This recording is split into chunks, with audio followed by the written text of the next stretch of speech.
When I was a boy, I had no idea about many things. I knew a few facts here and there, but I was absolutely sure about very little. I had more questions than answers. I was more curious than certain. Here is a list of the few things I knew.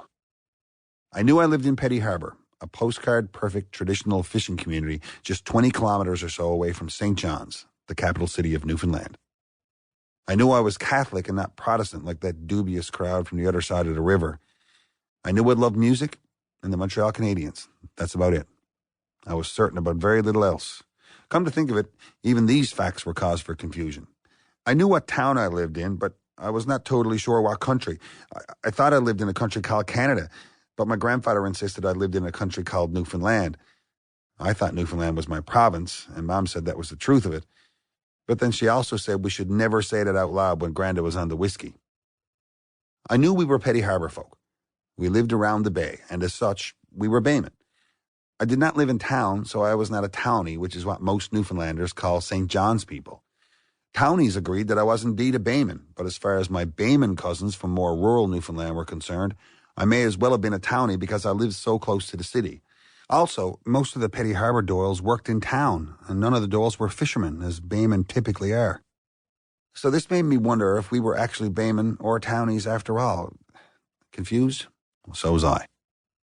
I did know I was Catholic and not Protestant, but I also knew that no matter how closely I looked at those strangers across the river, I couldn't see much difference between us and them.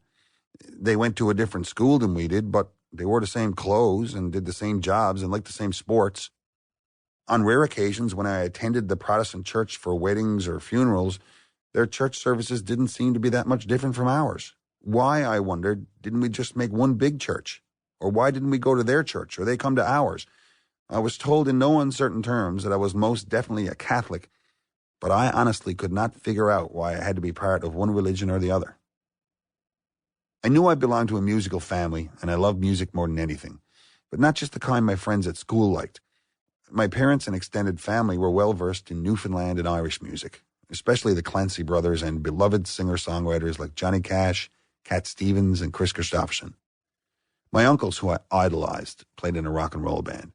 They played live covers of artists like Buddy Holly and Elvis, and Creedence Clearwater Revival, and the Beatles. They had records of heavier bands I loved like Led Zeppelin and Cream. From a young age, I was surrounded by music of all kinds, but I really had no idea what kind of music I was supposed to like. I knew that hockey was a big deal in Petty Harbour, and just about everybody around me cheered for the Detroit Red Wings.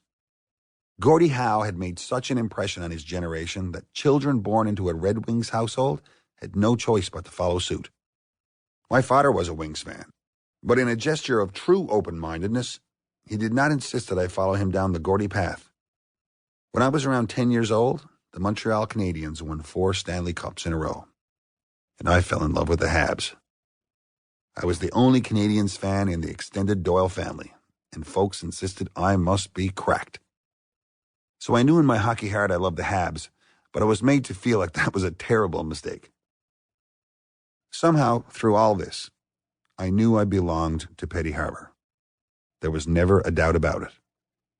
I was a Petty Harbour dog, born and bred. Now, don't get me wrong.